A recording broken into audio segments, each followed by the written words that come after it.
Matt D. Anderson. Hold on. Matt Free and D. Let me see. Hold on. I have. Hold on. Hold everything. I got Free. Let's see. I saw Matt. I thought I saw Matt. Free. Hold on. Free. D. Anderson.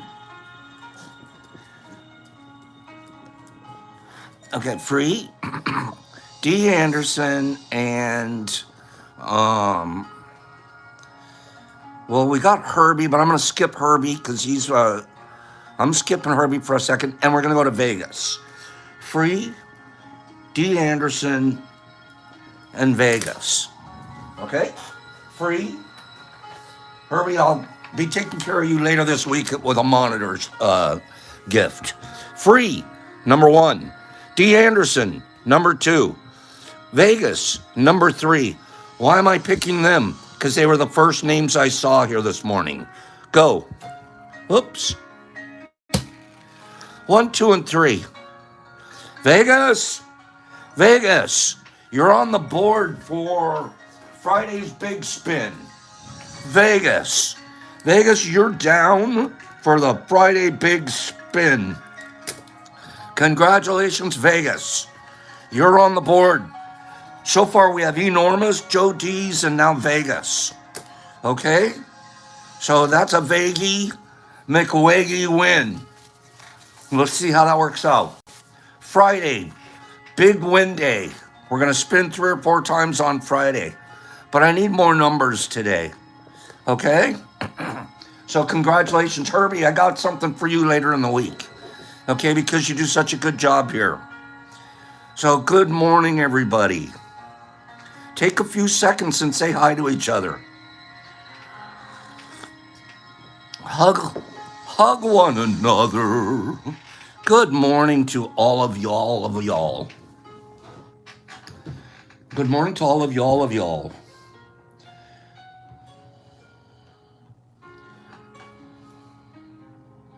I have not stopped figuring out how I'm going to arrive. I have to admit it. I still want to arrive this way. I still am planning on arriving this way.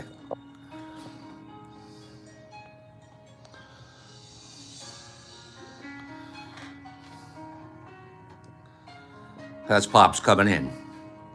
Pop's coming in. Could be your home. Could be your town this week.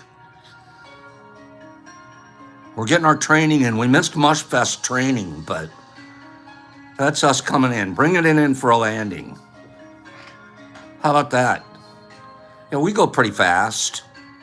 We'll fly around a little bit. Huh? What do you think of that?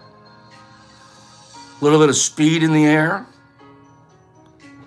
Feels villainous. How about that? There you go.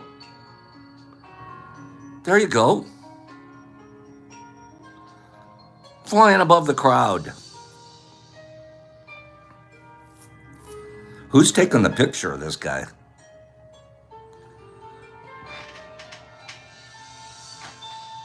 Options. We have options. Free would fly in that. I know Free would fly in that. Free, you would do that. I know you would. He can pilot drones. Why can't he pilot a human drone?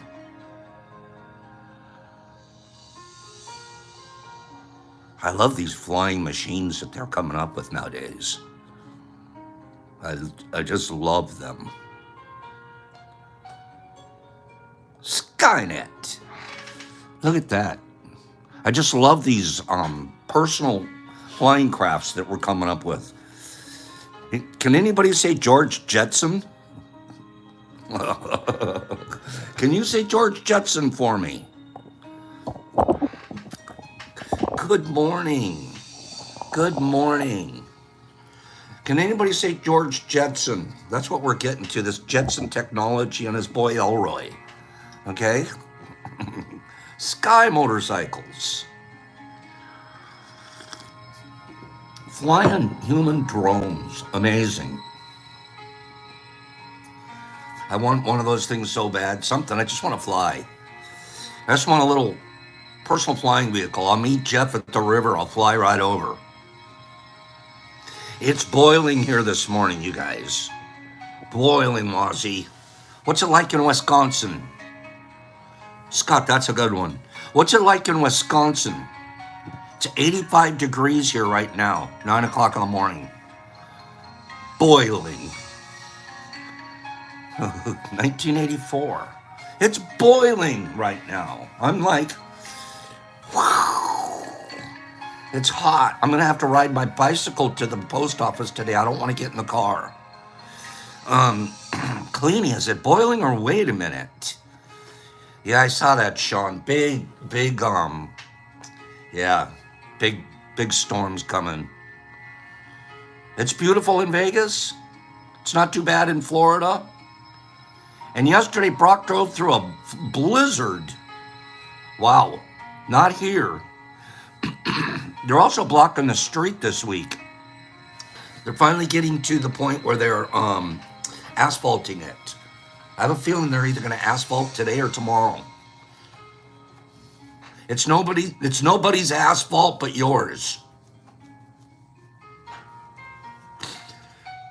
It's nobody's asphalt but yours. Take responsibility for your own actions. Okay? I'm free. I couldn't live in Arizona. I don't know how you guys do it there. Penny. Penny, it's nobody's asphalt but yours. Take responsibility. We have to take responsibility for our own actions. I feel like telling the asphalt guys out there that, but they're big. They're big. They're used to being outside.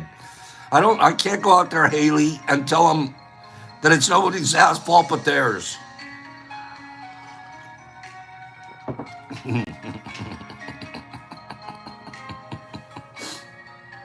Good morning. Don't take a lot of... No, we don't do that. Quick. I'm going to fire some rando factos at you guys. We got a lot of work to do today. Hallie, I did say your name because you said you were new here. So we're saying hi. We're saying hi to Hallie. I hope I'm pronouncing that correctly. Are we ready? Canadian geese. Canadian geese. Loyal little fellas. They go back to the same region, in fact, often to the same nest that their parents used. It's Haley. Haley. Thank you. 512. F12. It's Haley. I didn't say Hallie. I said Haley. Maybe I said Hallie. Canadian geese. They can't leave home. They can't leave their nests. They keep going back. Is that a little nutty? How about this guy? How about a tiger beetle? A tiger beetle runs so fast that it can't see where it's going. So it has to stick its antennas out. Tiger beetle, speeding along at beyond the speed of vision for himself. How about that? Did you know that elephants can be left or right? Well, we call it left or right-handed. There's a few of us that are ambidextrous. Elephants are ambidextrous. Tusksrous. They aren't.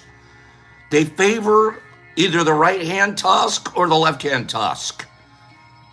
I didn't know that. That's why one usually looks longer than the other. They favor one over the other.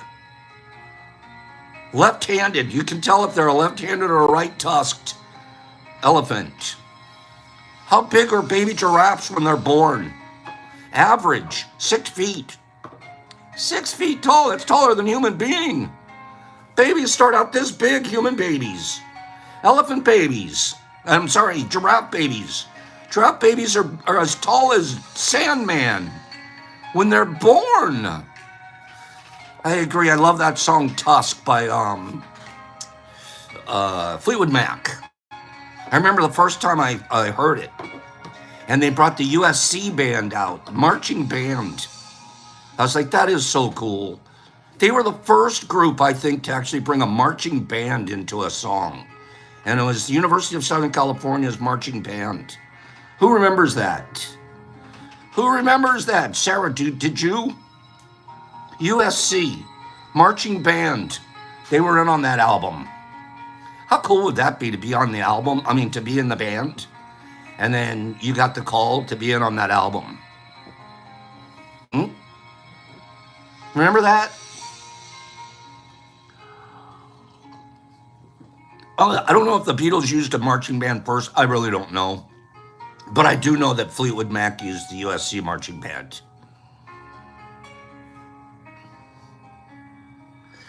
Cats don't get so stressed out that they gnash their teeth. Did you know that? They don't grind their teeth. Cats don't. Cats don't do that. You know why? It's impossible for them to move their jaws sideways. They can't move their jaws sideways or grind their teeth because their upper jaw is attached to the lower jaw. They're attached. So they can't go like this. They can only go like this. No this. Only this. Cats are pretty, what? They're pretty amazing. What is a group of flamingos called? First person to answer gets a spot on the board this week. What's a group of flamingos called? What's a group of flamingos called? Let's remember they're pink and they're tall. Okay, it's not a fiesta. It's not a gaggle. They might call them those, but I'm looking for a specific word. What is it? It's not a pack or a flock. No. Paige has it. Paige knows this stuff. It's called a flamboyance. Mini Mingos. It's called a flamboyance. They're very flamboyant. A group of flamingos is called a flamboyance. Paige, you're on the board for Friday's Big Spin win. Okay? Paige. Paige. You ask trivia questions. I want Paige on my trivia team. I want Paige on my trivia team. I'm telling you right now. Give me two. Give me Paige and give me Kim Bolden. Okay? Paige, real quick. Paige, are you flamboyant? Okay, Penny. Liberace had a lot of flamboyance, did he not? Okay, he was flamingly flamboyant. Okay, I wonder if he had a flamingo. How about this one? You ever heard this one before? Well, you know this. What? Crocodiles and alligators. Sometimes I get mixed up. No, Paige? Crocodiles and alligators, I get mixed up. I honestly do. Sometimes is that a crocodile? Is that an alligator? I'm not sure. I've never seen one, well, a zoo, but never seen one in real life, really. I never had a crocodile chase me or an alligator climb a tree. Didn't happen. Alligators mainly live in brackish, salty type of water, whereas alligators prefer to live in fresh water. Well, that helps. Honestly, that helps. So if it's a lake somewhere, it's probably an alligator. If it's a bayou or it's around the west or some kind of a brackish salt water involved, probably going to be a crocodile. Who knew? How about this?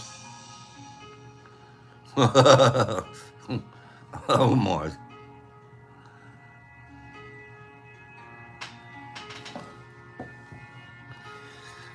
Immaculate Conception.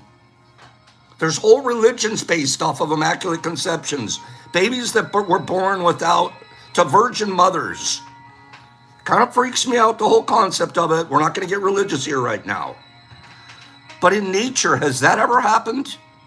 Has there ever been such a thing as an Immaculate Conception in nature? Where there was babies born, but dads weren't involved? Well, according to this, in June 2016, yeah, just like your mom, Jesus Christ. In June 2016, a leopard shark at the reef headquarters, Great Barrier Reef in Australia, aquarium in Australia, This leopard shark had a virgin birth. Had a virgin birth. Listen, even though she hadn't had any contact with the male shark for years, she ended up laying 41 eggs. She pulled it off. 41 eggs. Out of her 41 eggs, 3 hatched into healthy female pups. Virgin births are very, very rare, but are not unheard of in sharks. What the heck is going on with sharks? Cheetah cubs. What about cheetah cubs? Adam will discuss that tomorrow. We're getting into ketamine tomorrow. Cheetah cubs have very long hairs that run from their neck all the way down to the base of their tail. One hair starts at their neck, goes all the way down to the end of their tail. It's called a mantle, and it makes a cheetah cub look like a honey badger. It's a deliberate disguise, so it looks like a honey badger while it's a baby, so it's less likely to be preyed upon. All you have to do is grow 2 long hairs from the top of your neck all the way down to the bottom of your butt. You'll look like a honey badger, and you're going to be safe. We think. That's crazy. How about this? How about this? Is there such a thing? There's such a thing as a mice choir. Is there a mice choir? You know, where they all get together and they sing? A bunch of mice singing away in a choir somewhere. Does it happen? The answer would be yes. We can hear birds sing, and they do. Little did we know that mice sing as well. We just can't hear them. They're at a higher frequency when they're singing than we're able to hear. I don't want a bunch of mice sitting around singing hallelujah. I really don't. Man, one mice whistling Dixie's gonna bug me. But you get a whole group of them sitting around, hallelujah. What is, clean the church. Okay? I need that church clean. What's one of the loudest animals on the planet? Yeah, Haig's mice choirs. Can you believe that? They're singing Kumbaya. We'll sing for cheese. Oh, wow, they have their own radio station. They have their own radio station. We just can't hear it. Okay? Tuning in to Mouse 907. What's the loudest animal? What's the loudest animal on the planet? One of them at least. What do we think? It's not the rats. It's not the mice. No. No. According to this, one of the loudest animals on the planet is the blue whale. The blue whale. They emit a series of pulses, groans, and moans. That sounds disgusting. Pulses, groans, and moans that can be heard up to, wait for it, 994 miles away. I'm not sure if I believe that. I'm not sure if I can believe that. Moans and groans and pulses from 900 plus miles away. There must be like an echo chamber in the fjord. Okay, that's the only way you can hear that. There's echo chambers bouncing around in the Norwegian fjord. Has to be.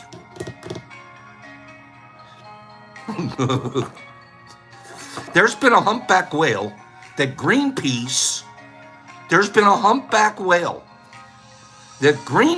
has been tracking since 2008.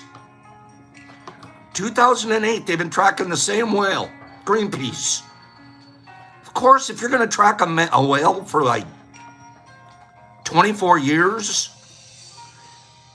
Is it 24? 2008.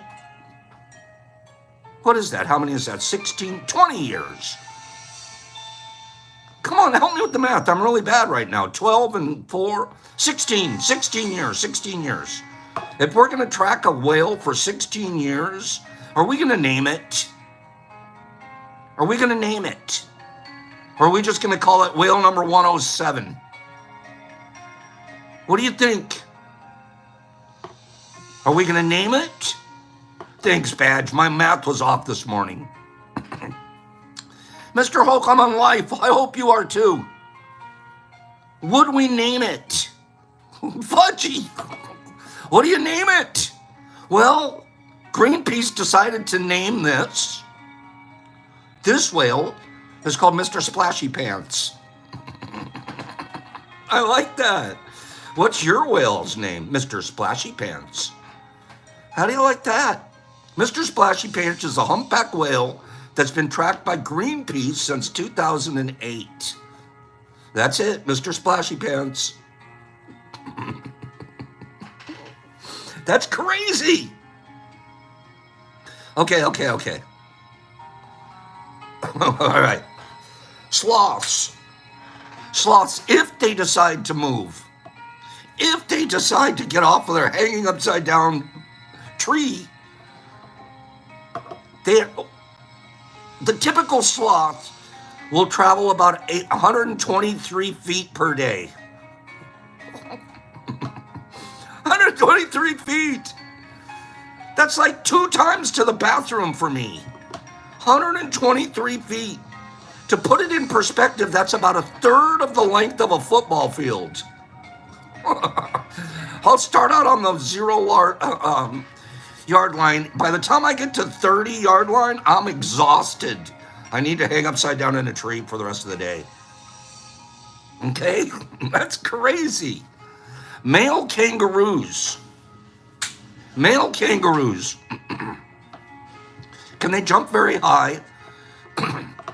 Did you notice that there's never been a male kangaroo in the pole vaulting category in the Olympics? Never. Australia, they tried to put in kangaroos about 40 years ago on their Australian Olympic team, but they weren't allowed. Just a male just standing all alone, he can jump over 10 feet tall. Beep! Right over the top of the house. 10 feet. And they hop up to 37 miles an hour. Hippity hop. I'm going 37 miles. There it goes. Pshum, pshum, pshum. I just saw 3 kangaroos go by. Hopping 37 miles an hour. And then we're going to end it with this rando facto. Okay? We're going to end up with one rando facto because we have a lot to cover today. All right? Ryan H. It depends when you got them, and what we do is we refrigerate our syringes when we get them to stall them. Maybe a month or 2. I wouldn't work with one that's older than that. How about this one? We're going to end up with this rando facto. You ready? There are some turtles that can breathe. Wait for it. This is a true story. There are some turtles who can breathe through their mouth and their butts.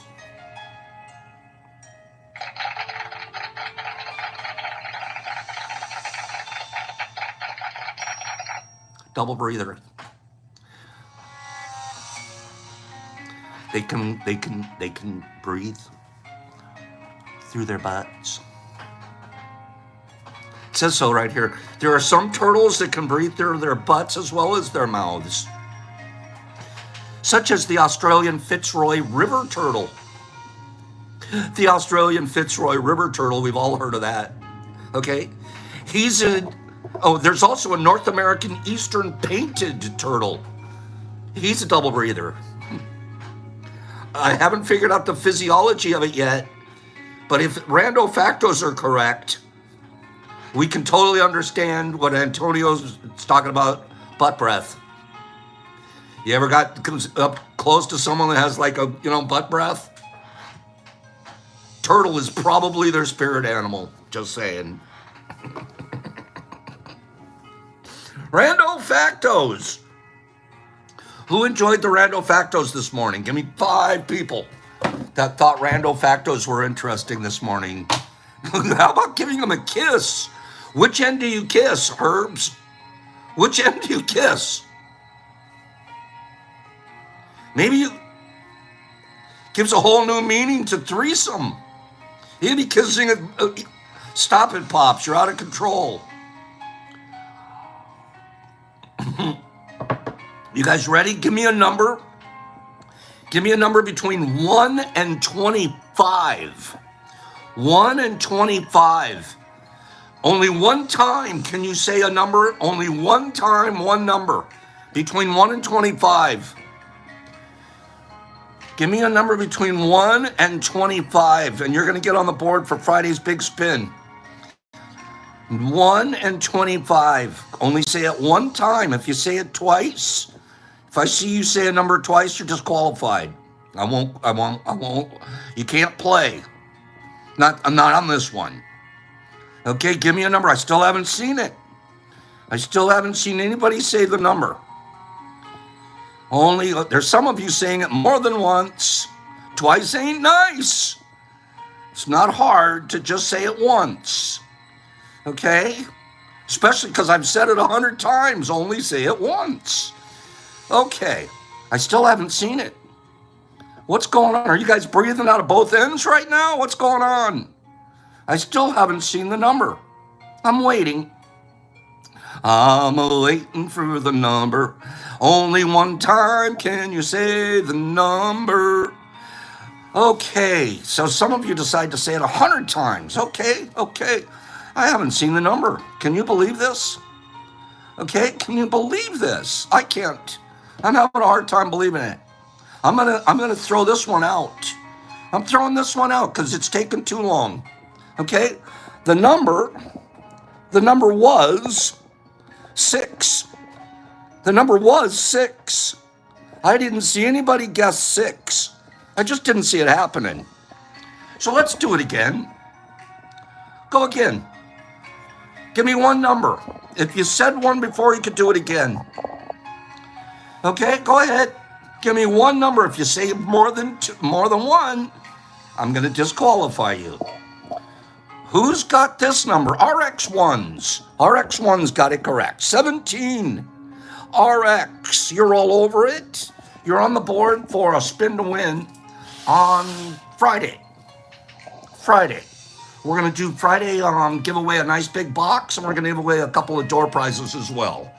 RX1s. Okay, listen, if you won last week, and I sent you a prize from last Friday's big spin win, please continue to play this week. But if you win again on Friday, we're going to probably ask you to give that to somebody that hasn't won in quite a while. Okay? Because I feel like I want to give more things out to more people and give more people a chance to win and experience. Okay?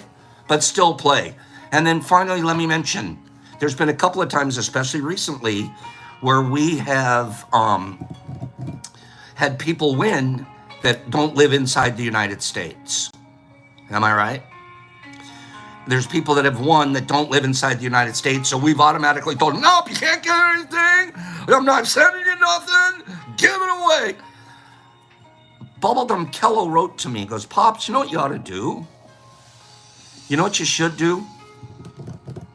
Oh, no, Kel, tell me what. He goes, to the people that live outside of the United States, if you can, if it's possible, and they win, I know you're worried about sending them stuff that, might compromise you, but if they win, why don't you send them one of your books, the books that you wrote? And I'm thinking to myself, Kelly, that was a really good idea. How thoughtful of him. I'm like, so that was like, we talked about that last Friday. Guess what came in the mail yesterday? Guess what came in the mail yesterday? Kelly sent me a little pile of books to give away. Came, boop, in the mail. Some books to give away. All because Kelly had a pretty good idea.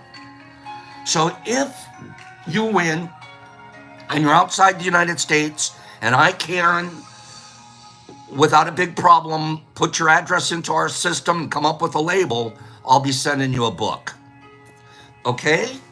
I thought that was a great idea, but beyond the great idea, beyond it being just an extremely good idea, was his generosity. I just want to thank him from all of us for, he didn't just think of the idea, but he executed it. Oops, wrong button. I wanted to clap him in. Well, we're not laughing. That was a really good idea, Kelly. And then Kelly put his money where his mouth was. Okay? You gotta love that. I know I do. Okay. Yesterday we were talking about microdosing. And I wanted to carry on and discuss microdosing a little bit more today. But overnight, or yesterday in the morning, I opened up my my laptop and I found this week's Tricycle Day Newsletter. Tricycle Day Newsletter. We talked about it last week briefly. I can highly recommend this newsletter. I'm not a newsletter kind of guy, and I don't want a bunch of rando spammo emails in my email. So I typically avoid these kind of things. But last week, I got my first look at Tricycle Day Newsletter. And I must tell you, I'm incredibly impressed by this newsletter.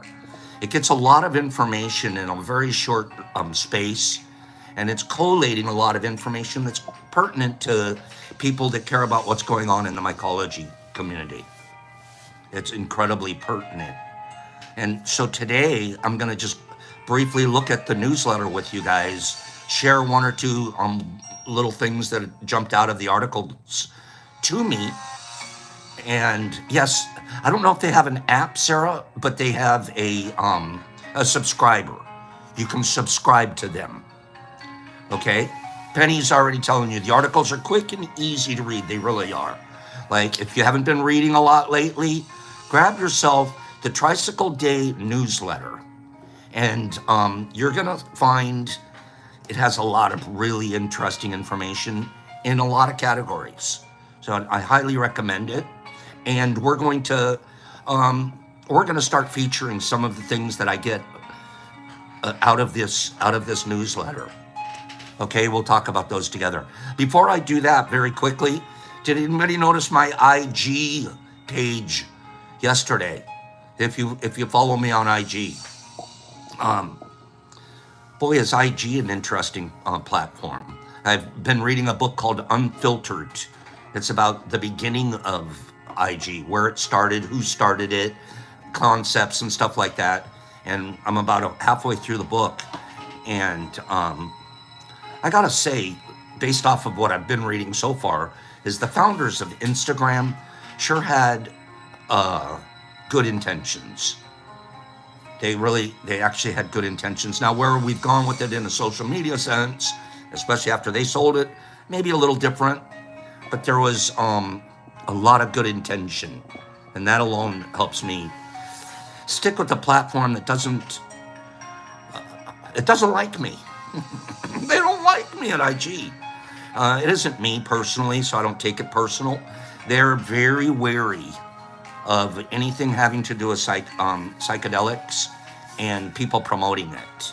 So they've got their leash. Their leash is about this big if you're talking about mushrooms or psychedelics or anything there. And then they start to monitor you. If you get known to their algorithm as one of the people that are pushing this area of our culture, they're like, we would rather you guys try to sell sundresses, okay? Can you figure out how to sell candles or something? We would prefer that. So But on my IG page yesterday, they don't particularly like you either. I'm evil. And they are coming around, RX. They are. I haven't had a page deleted in 2 years after having 17 of them taken away, disappeared, boom, gone. Scam them by selling sundresses, Poppy Lover. Excuse me.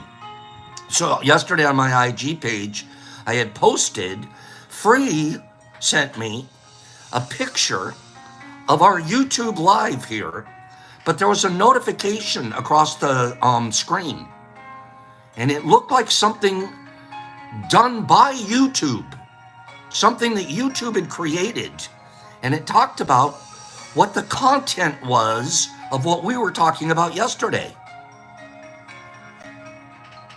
And I don't know what that is. Is that something new? It's a new feature. But what they wrote about what we were talking about from YouTube was not a bad thing. It was actually supportive. They were almost saying on their YouTube and pointing people through their algorithm to what's going on in this particular talk. And yeah, I think you're right, CCS and others. I think that is an AI thing. It's something AI, obviously. I wondered too. Remember yesterday when we're in the middle of the program and things went foggy? I wonder if that's the same time they posted that notification to your screen. I don't see the notification on my end. I don't see that. But you guys see the notifications that YouTube's AI sets up to talk about what we're talking about. It's called, Jonathan, it's a summary of the chat. So I was wondering if it pops up when you join. Oh yeah, AI's taking over. We got to watch out, Michael Allen. But there's a lot of good, just like a lot of bad, comes from this. But it's an AI chat summary. So will you guys do me a favor? Somebody here today, if they do a chat summary, I don't see it at my end as the guy doing the talking. If they do a chat summary, will somebody do a screenshot and send that to me again? Just like Free did for me yesterday. Because I really do like to see, what are they saying about us? And what they said yesterday was, well, let me get it. I'll read it to you real quick for those that didn't see it. This is pretty good. Things are moving in the right direction at the end of the day. They are. We just got to be always watchful. And us, our community absolutely needs to stay impeccable. Because we're being watched, you guys. And the powers that be, they're going to let something grow that's good. I can tell you that. But if there's scams all over it and we're all in here to take advantage of one another and stuff like that, I hope they shut it down. I want them to shut it down. But let's stay impeccable. This is what... One second. This is what the notification said. Chat summary. Chat summary. This YouTube live chat... This is from yesterday. This YouTube live chat involves individuals discussing their positive experiences using psilocybin mushrooms, commonly known as magic mushrooms, for various purposes, including pain relief, mood enhancement, and focus improvement. That's what YouTube thought about their summary. There wasn't a negative thing in that summary. That's and that is exactly what we were doing, was talking about yesterday. So I appreciate YouTube for that, sincerely, and I hope we can continue to be ambassadors of that type. So let me know if anybody sees another one of these things pop across the screen, and you guys let me know. We got to watch what we do, and we got to be leaders. You know, leaders set examples. Leaders set examples. And we want to be a good example. I personally love our tea group because you guys help keep me clean. I don't mean sober. The sober part I took care of 36 years ago, and I've been working on it ever since. But clean. I don't want to be a hypocrite here. If I talk about being impeccable, then it's my job internally to practice it myself. If I talk about self-love, it's my job internally to practice it. And nothing I do is perfect. Nothing any of us do is perfect. We're going to talk about that in our reading later. But let's practice. Let's keep our intentions as pure as possible. You can see, I bet you, I can't even imagine how many 100, 200, 300 people may see that note and say, wow, this might be worth listening to. Okay? Thank you, Ryan. This is real quick out of Tricycle Day's newsletter. You ready? UC Berkeley is launching a study to explore how psilocybin interacts with the brain to shape human perception. We have an article about that. We also have an article, Mind Biotherapeutics is reported more positive results from its clinical trial of microdosing for depression. What we were talking about yesterday. There's a company out there called Mind Biotherapeutics. They're doing their testing and researching and showing more positive results for microdosing helping with depression. Psilocybin mushrooms, can they degrade? If they're sitting around on your shelf, according to this article, and I know it to be true, they can degrade by up to nearly 50% in 6 months. What we want to do with our psilocybin, always keep it in an airproof container. Keep it in a colder, darker area. Light's going to help take some of the potency away, and air for sure. So we will either vacuum pack, or we put in jars, or we put in plastic containers that are sealed, gasket sealed. And nor do we ever keep anything around for 6 months. People, what's the shelf life of such and such? I don't know. I've never been a shelf life researcher. I don't have time to research, and I don't have the resources either. I don't want to put something on a shelf and come back and check it out in 6 months. I'd rather you get it this week. Okay? Colorado state officials just issued new licensing and training rules for their psychedelic facilitators. There's an article in here about that. Okay, how about this? Even though the FDA panel did vote to not allow MDMA to be used as a therapeutic drug at this particular time, they have given us signs to say maybe the next review they'll approve it. There's an article about that. How about this? This one's going to be, I'm going to read a little bit out of this one, because this one's sort of near and dear to my heart. Let me tell you why. Because I see the future. I see dead people. I see the future. And mycology and psychedelics are going to be, I'm telling you now, they're going to be 60 to 70% of the medical use in mental health therapies between now and the year 2030. Between now and the year 2030. The whole medical industry, especially mental health industry, is moving in that direction. The facts are here. The anecdotal proof is here.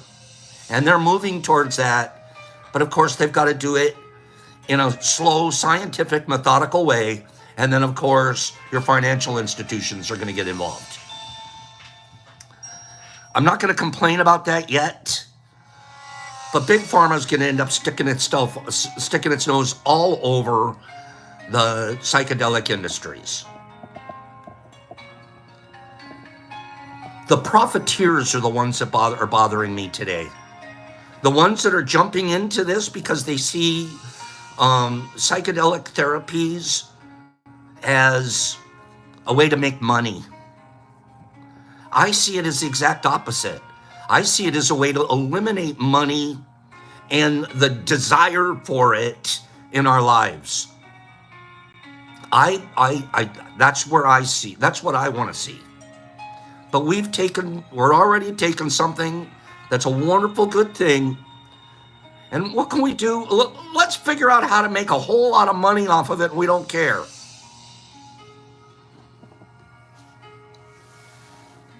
The Oregon Health Authority is in the process right now. They're reviewing a couple of those organizations that they've allowed to proliferate, and they're starting to review them. They're going, I wonder if we made a good call here. I'm not sure if we made a good call. Let's review this. And there's one particular outfit. I'm not picking on any group. I want you to know that. I'm using this as an example of what we have to watch out for. Okay? They're about to revoke the approval of a psilocybin business for the first time. Now, don't think that the Oregon lawmakers, etc., didn't see this as a golden opportunity to add money to their tax coffers. That's the reason that they approved the drugs in the first place. There's very few of those politicians that could care less about your mental health. If they cared about your mental health, they would be sponsoring a lot of other bills and things like that we would be taken care of in so many realistic ways. But what they're really caring about is how much money can we get out of this? Well, guess what? So are some of the healthcare providers. Listen, there's a company.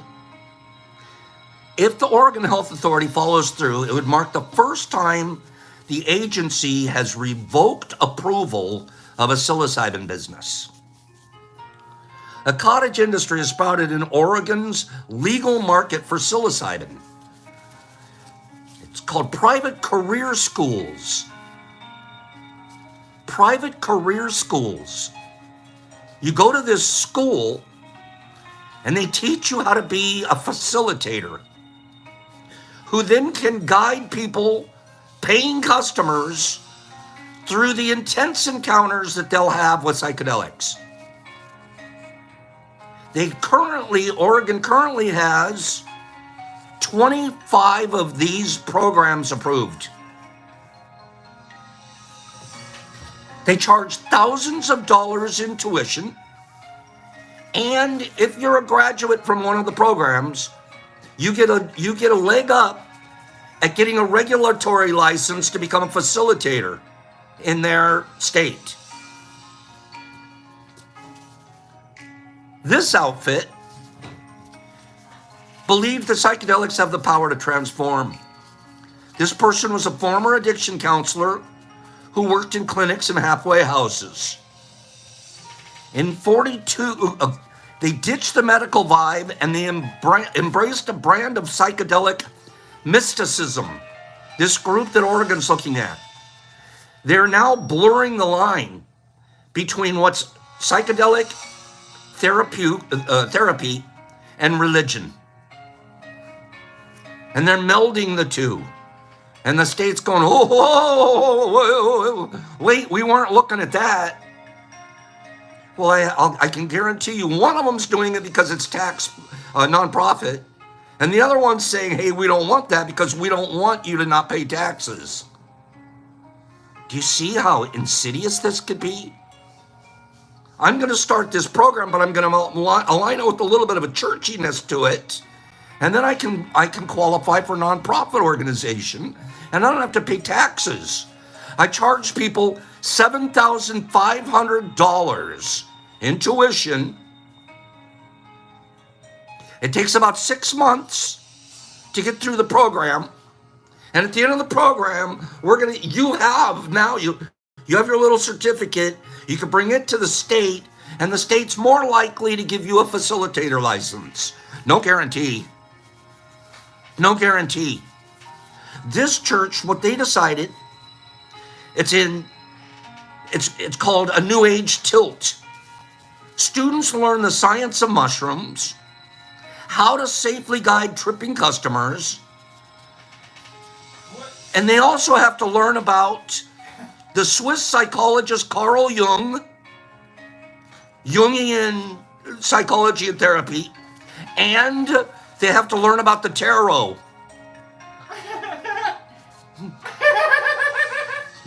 Okay? You want to be a facilitator, you have to know what the Ten of Wands means. Okay. I mean, I get tarot, I do. There's a lot of... What? You gotta know. If you don't know what the Ten of Wands means, you can't graduate. In this view, Myco method is an arm of the religious movement and thus exempt from state rules that require oversight by the state agencies. If we can learn what the Ten of Wands means and the science of shroomology, hey, we're nonprofit, baby. Now I can charge $7,500 and keep it all. Cobalt, is that what it is? It's a burden? It was just off the top of my head. The state doesn't agree with this outfit. Okay? They've given them a warning. And as of this month, June, they plan on deauthorizing the program next month. If it does, the agency would remove this company from its list of approved training programs, and critically, its graduates would not be allowed to work in the psilocybin industry, the legal psilocybin industry. You're a bunch of frauds. The state's going to say, sorry. The whole thing, what the hell are they doing? Is this thing moved in the... What the mother Sabina's going on around here? In 2023, this outfit was given a state exemption as they figured it out, and they're like, nah, you guys are tricking us with the religion angle. We're not falling for it. We want our money. And the religious angle, people are like, but what about the Ten of Wands?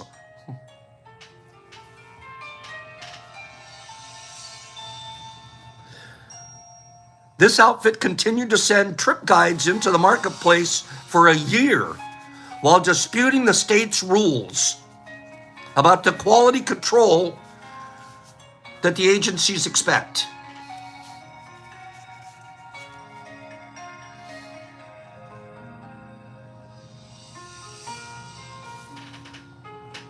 It's a really long article. There's a lot in it. To me, at the bottom line, you have two greedy outfits arguing with each other, and neither one's going to win because they're putting money in the place of impeccability. So this newsletter, if you guys get a chance, there's all kinds of wonderful, wonderful articles. I thought I'd have more of a chance to read more of this to you. Okay, but the lady that runs this program says, I'm now much more mystically and spiritually inclined than I ever have been. Yeah, I guess. Oh.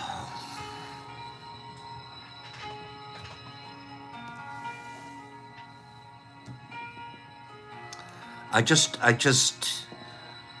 what am I, like the guy on the hill all by himself yelling out to everybody, knock it off. Knock it off. Don't you guys see what we could be doing to this thing? We could kill the baby while it's still a baby. We can kill a baby, but while it's still a baby.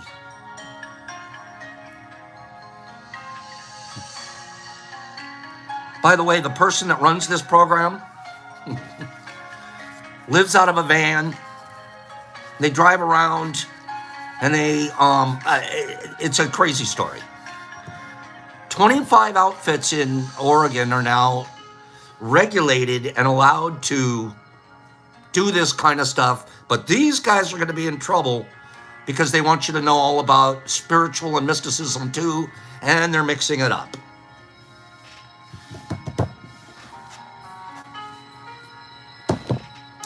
Tricycle Day Newsletter. Grab a copy. There's some phenomenal other articles in here. We might go through another one tomorrow. I really want to talk about microdosing today and get more information out there. But I think it's really important, from my platform's perspective, that I be a clarion. What's a clarion? It's a trumpet. That I be a trumpet for truth and impeccability. I want us to be aware of what's happening in our industry. And you know what? Just sitting at home and wondering when you're going to get your next prize from Pops isn't going to help the industry be a better place. Okay? What's really going to help is what you know, that you gain knowledge, that you do research, and that you start practicing what you preach.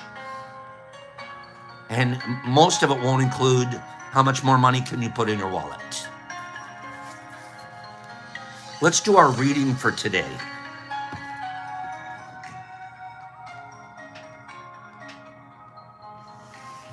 Thank you, Sean. That's exactly what we just want to share.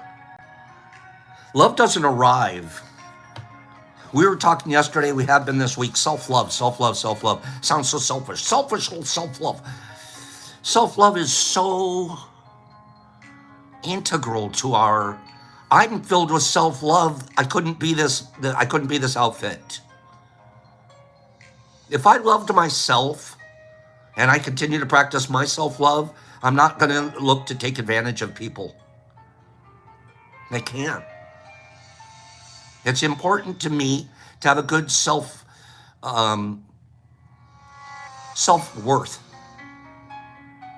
What do I stand for? What's important to me? Goodness, kindness, friendships. Those are the things that are important to me.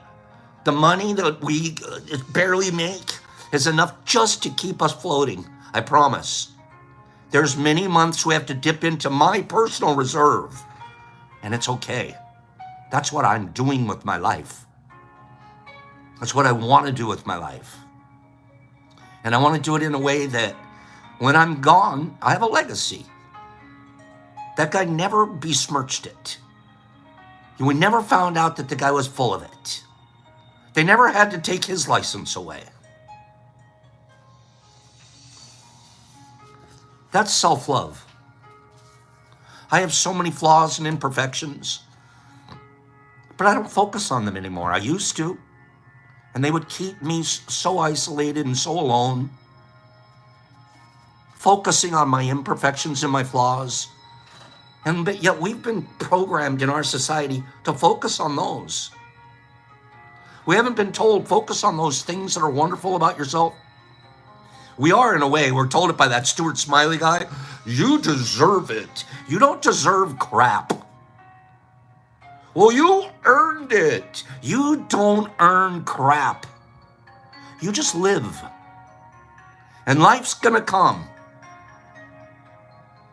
And it's how you respond to life that'll help you grow. You don't know where the next thunderstorm's coming from. You don't know if you're going to walk through a field of lilies tomorrow. All you know is that you're going to do your very best impeccably.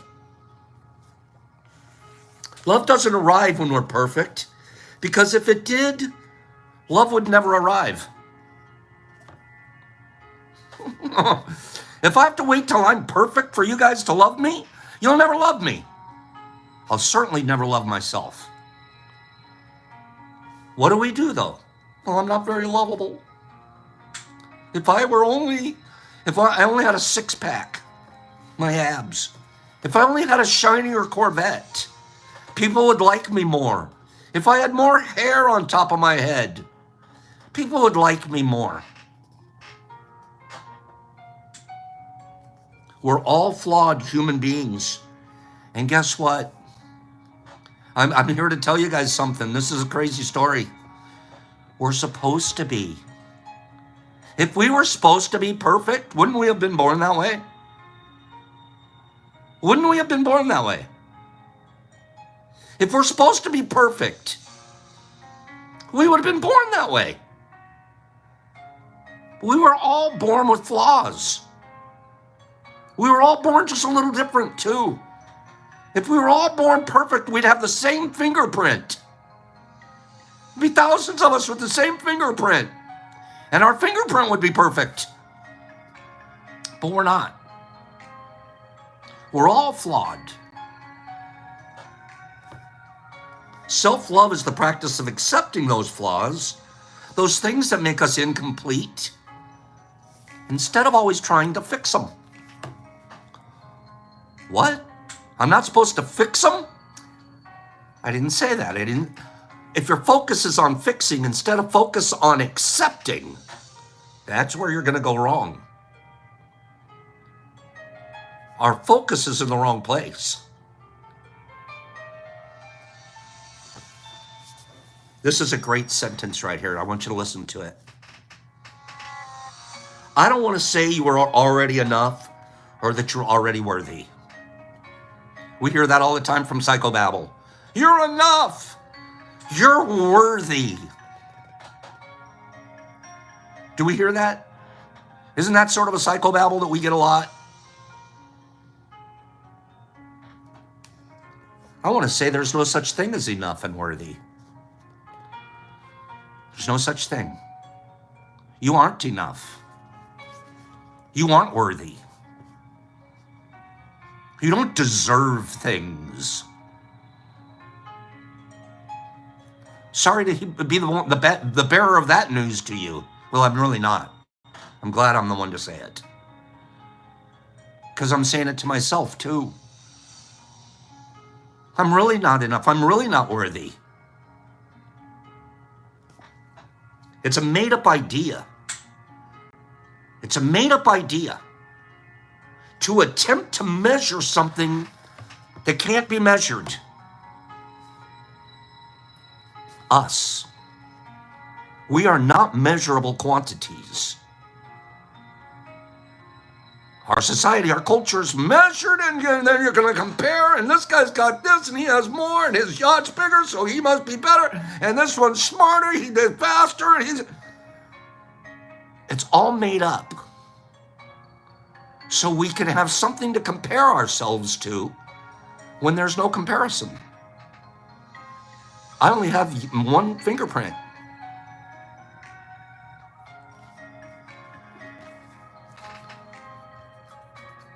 It's okay to suck at things. Did you just say that? Weren't you supposed to try to be perfect at everything? No. It's okay to suck at things. You should have seen me try to be a boxer. I was in the Marine Corps. I've told this story before. I suck at boxing. I got knocked out. Boom! Out like a light. I was never going to be the boxer. My brain said, oh, you're going to be this Olympic level boxer. No, you're not. You're not very good at it. I got to a lot better place when I accepted that, and I never got knocked out again.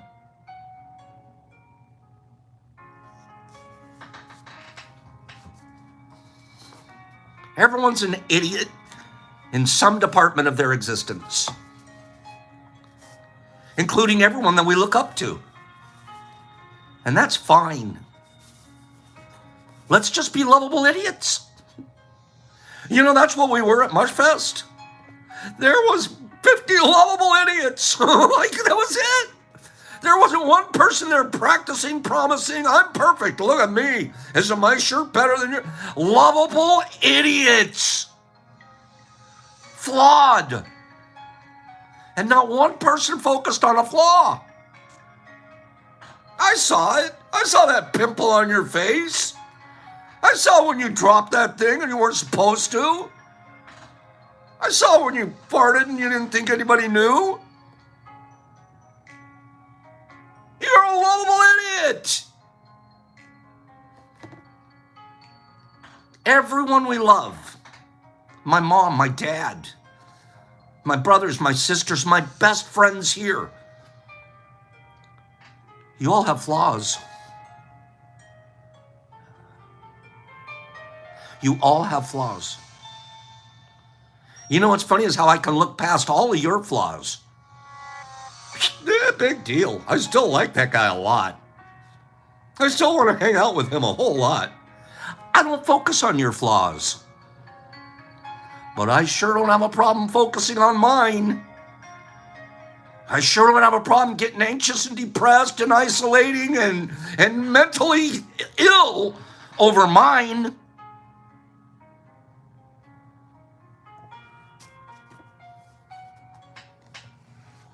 Why can't we afford to love ourselves the same way we love our friends? We weren't taught that. Self-love isn't trying to fix ourselves. If you're filled with self-love, you're spending every day working on fixing it. No, you're not. You know what you're working on? Accepting it. Accept yourself with those flaws. I don't want you to focus on them. I want you to say, I got those, but I'm going to focus on these. I have flaws, but you know what I focus on? I focus on goodness, kindness, growing mushrooms, and building a tea crew. Building a micro community that can help save our planet someday. It'll be way after I'm gone. The results of my efforts won't show to me. Not to the degree that, I would hope. But those are the things I'll focus on. I'm not focused on that I'm a bad boxer, that I can't slam dunk a basketball.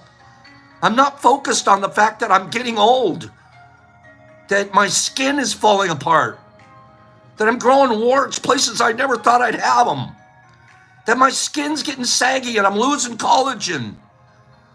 I'm not focused on that. You know what I was focused on a little bit this morning? This little piece of my hair that's sticking out right here. I hate that. I hate this cowlick right here. I want to push it down. I'm not focused on it anymore. If I spent the whole time focused on that, I wouldn't be talking to you. I'd be like, oh, geez, okay. We focus on the wrong stuff. I focus on how can I build?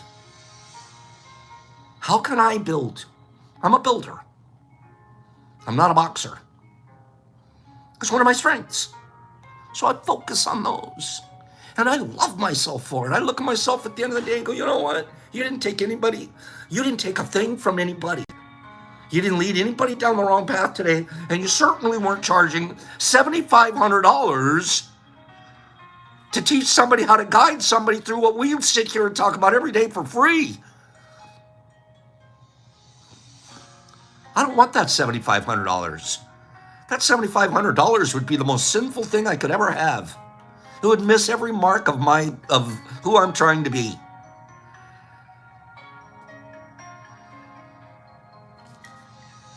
Self-love isn't trying to fix ourselves, but accepting who we are. Too many of us don't. We talk about it, we psychobabble, but are you really doing it? Forget the flaw. You got them. We all have them. Some of us are too small. Some of us are too short. Some of us are too fat. Some of us are too skinny. Some of us are... What? Is it a flaw to be too kind? Is it a flaw to try to build? Is it a flaw to give goodness? I'm going to say no. So we're going to focus on those. The flaw part, that's the crap I see in the mirror. That's the crap I see in the mirror. The physical stuff. They're old beliefs that haunt us and hold us back.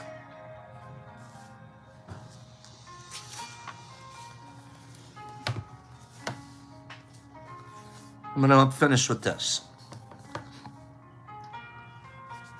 I'm an ever-improving work of art. Anybody ever done art? You have erasers. You have more paint over the thing that you'd painted wrong. But you're an ever-improving piece of art. I could also be a piece of art that's not improving. You know when I don't improve? Is when I'm alone and I'm isolated. That's when my art isn't growing. That's when my paint isn't working. I'm an ever-improving work of art.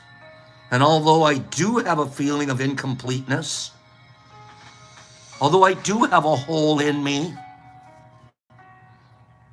why did I start using drugs in the first place?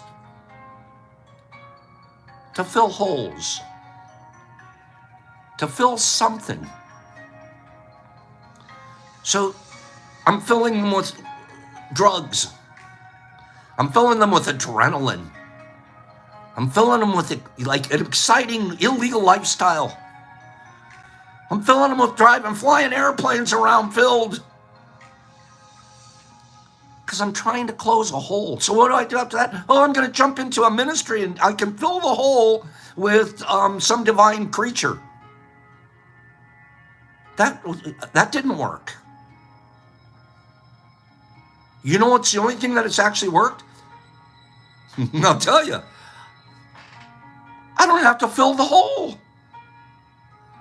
That's the part that works the best. I don't have to spend one more ounce of effort in my whole life filling a hole that's here. I don't. I've spent 60 years of my life filling a hole or holes. And you know all I had to do? Accept the fact that I have a hole. Like it's okay. Having a hole is very human. What am I, Mr. Superman? I'm the only human without a hole. I'm going to make that happen. If we spend our life trying to fill these holes, we're going to pick the wrong things to fill them with. We are. What if we didn't even try to fill the hole? What if we didn't even try to fill it? What if we just said, it's just one of my flaws. I'm just human. Now I'm going to focus on the stuff that's good. And so what about a hole? I might have more holes than everybody else out there. I don't care if I look like a chunk of Swiss cheese. But I sure used to. Oh boy, they're going to see that I look like Swiss cheese. They're going to see this hole. They're going to spot that one. So you turn into a hypocrite, a liar, and a phony baloney.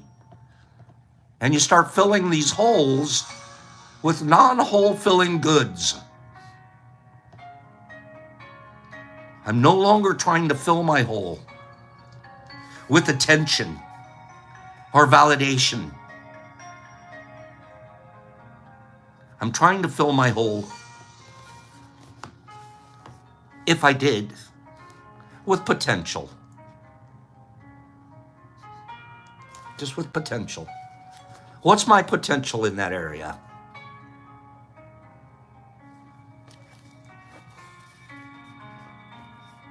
I'm accepting for what it is. It's a pit of potential. Knowing the only moment I'll actually be complete. You know when I'm going to be complete? Michael Patterson knows this. Do you know when I, as a human being, will be complete? Is the day I take my last breath. Upon my last breath. That's sort of hard to take at first. So am I going to fight to be complete up until then? I can't be. I'll never be complete until I take my last breath. And then when I take my last breath, that'll be the complete me. That's it. That was the completeness of. Therein goes Pops. That was his completeness. I'll never complete myself. Why am I spending my life and my addictions trying to fill something that won't be full? Because I'm not filling it with self-love. I'm filling it with your attention. I'm filling it with your admiration. I'm filling it with things that stoke my ego. No, CCS, there's no room for rebuttal there. That's when I'll be complete. Last breath. Boom. And I didn't understand that for so long. Understanding that today makes me not chase being complete. I'm not a complete person. I'll never be complete. And that's okay. It's hard to say. And that's okay. The world will sell us things to try to fill that hole. But really all we can do is accept that we have it. Knowing our most fulfilling moments are just that. They're just moments. Those things that we experience, oh, I'm so fulfilled. It's just a moment. Those moments add color and texture to our lives, but they don't complete us. They don't fill in the blanks. One more paragraph, I'm done. I'm reading directly. Yes, it is, nerd. Yes, it is, page 96. Accepting ourselves and opening up those pathways to love. Wait for this word. Do we use this word here very often? Takes practice. Takes practice. Dixon Maez, happy birthday. We don't usually do 8-year-olds here though, bro. Accepting ourselves and opening up those pathways to love takes practice.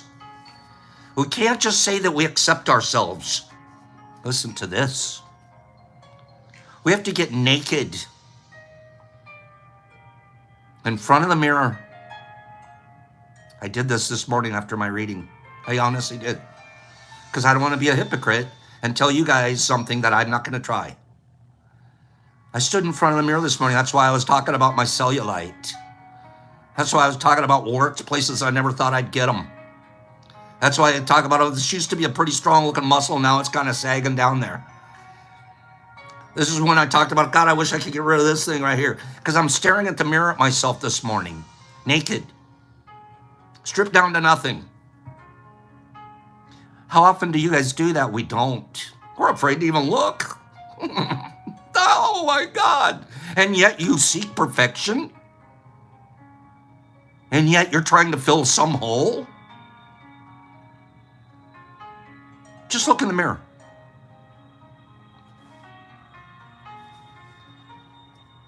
Start celebrating what's in front of us.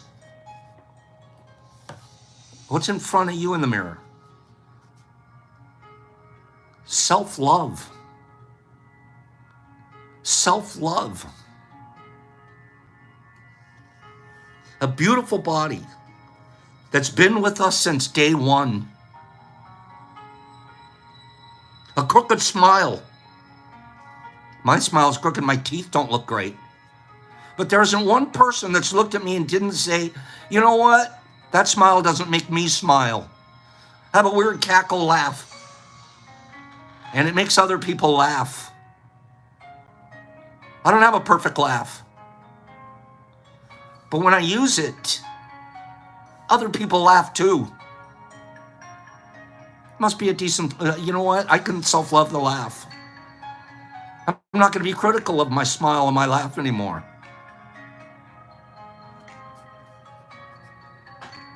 I have a crooked smile and it fills up others. They see it. Textured skin. I have textured skin. That's a nice way of saying old. But people hug me anyways.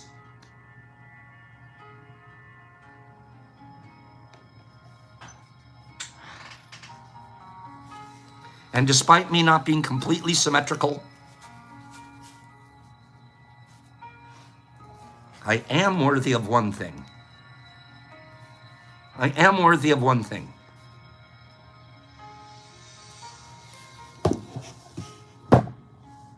Of being the very best I can be.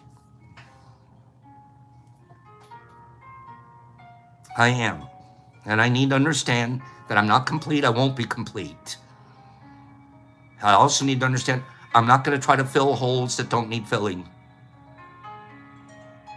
I'm happy to be Swiss cheese. I just want to give and love and grow. I don't focus on the holes. And that's, hey, that's a new Pops. The Pops that was 60 was walking around on a yacht, on the deck of a yacht, trying to fill a hole with a boat in a marina and wearing the correct sweater around your shoulders. I want to gag. And it wasn't that long ago. Everything changed when I decided to stop being a hypocrite and accept just who I am. It's easier to do when you're this old and you're this close. I know, I recognize that. But practice. Please practice accepting just who you are, just the way you are. Know that it's okay and give it all away. You need every piece of who you are. Just give it away. More comes back to you. Look at the ripples that we have. More comes back to you than you could ever imagine. I got goosebumps.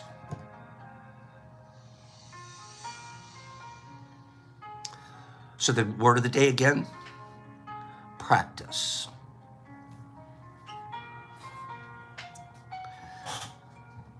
Have a great day, you guys. Let me get one more person on the wheel for this weekend. Hold on, or for Friday. Where's my wheel? 1 second. Don't say anything because I'm not looking. Hold on. Where's the wheel? Here we go. I'm going to spin. Give me a number between 1 and 25. Thank you, Sean. Give me a number between 1 and 25. Let's get on the wheel. Excuse me. 1 and 25. What's the number that I have? We're going to get you on the wheel. Joe, I don't think that would be fair to you. Catzilla. Catzilla said 3. And sure enough, Catzilla. That's a 3 from the kitty cat. Cat Meowzilla. You're on the board for a spin to win for this weekend. This Friday. Okay? And then tomorrow we'll do some more of that. Thank you guys. Thank you very, very, very, very, very much for being here today. Thank you for allowing me to practice what I preach. Thank you. Thank you for accepting me with all my frailties and flaws. Thank you. And I want to tell you this. I accept you too. There isn't one person out there that I said, well, it was a little while ago and he worked on it. I said, you got to work on that little area right there. There's a completely changed individual. So practice. And go have a wonderful day, you guys. Joe D's and Antonio Camacho and Dr. Spider and Edward E. and Billy D. and Jesus Christ. I'm scrolling out saying goodbye to all of you guys. Waz, I love you. Have a great day behind that green curtain. Catzilla and Cobalt, there's my guy. Antonio Camacho and J.W. Owen and Niffy. And Evil, you have a great day. Laura, have a divine day. D. Anderson, he's so handsome. Sid Hunter and Badgie. Badgie's my guy. Penny Pack. Stuart Hughes, J.W. Owen, Shawnee P. Michael Allen and Cleany and Penny Pack, the Pulverizer. Joe D's and Tree Stumpy. And CCS, my brain. Brennan's Gameplay, Bud, Mom's Munchie, Moms, I love you. Higgs, I kind of like you a little bit too. Matt and Jesus Christ and P. Laura and Nippy and Jimmy And Sean Eats Caps, King and Jolie Cantor, Edward and Sarah, have a great day. Deborah, you are a pearl. Mr. Phillips, Michael Patterson, Sean T, Herbie Von Werby, Kabop, Paige and Sean and Big Dog, Ruff, and Cold Summer and 5280. For the rest of the day, Pops, peace, practice. I'll see you guys here tomorrow. Be kind.